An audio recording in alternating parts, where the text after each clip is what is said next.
On n'hésite pas à proposer les filtres IFI Filter parce qu'ils ont passé tous les tests, répondent à toutes les normes. Aux établissements Basset, on est spécialisé dans la viticulture et on travaille avec IFI Filter depuis 20 ans. On a 4 bases et tout se passe très bien. On a vu une évolution chez nos clients, ils s'inquiètent vraiment de leur santé et de celle de leurs salariés. On invite nos clients à s'assurer que la norme est bien inscrite sur le paquet, c'est ça qui assurera leur sécurité. La norme en vigueur, c'est EN 15695.1.2017. Les filtres IFI Filter sont équivalents à l'origine, avec la même norme, catégorie 4, et 20 à 30% moins cher. On a toujours eu des retours positifs, nos clients sont satisfaits, et il n'y a aucun problème depuis 20 ans que ça dure.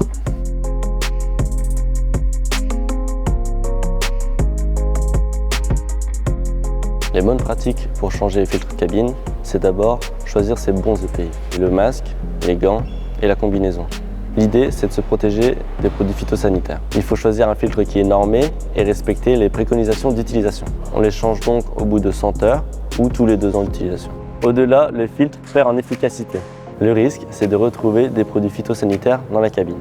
Quand le filtre est usagé, on le stocke dans son sachet hermétique.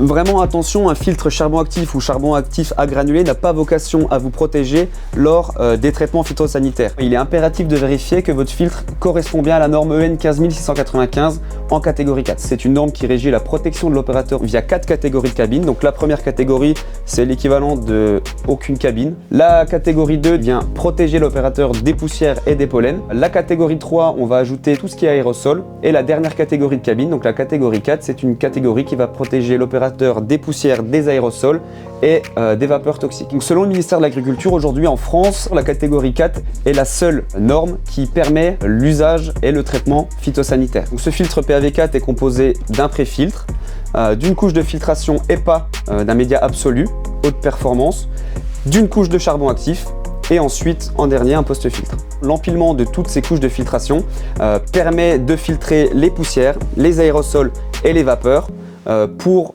garantir une filtration catégorie 4 selon la norme EN 15695. Donc la norme oblige sur la catégorie 4 d'avoir une cabine pressurisée. Ça veut dire que le filtre devient le seul rempart lors de l'usage de produits phytosanitaires durant vos traitements, que ce soit au champ ou en vigne.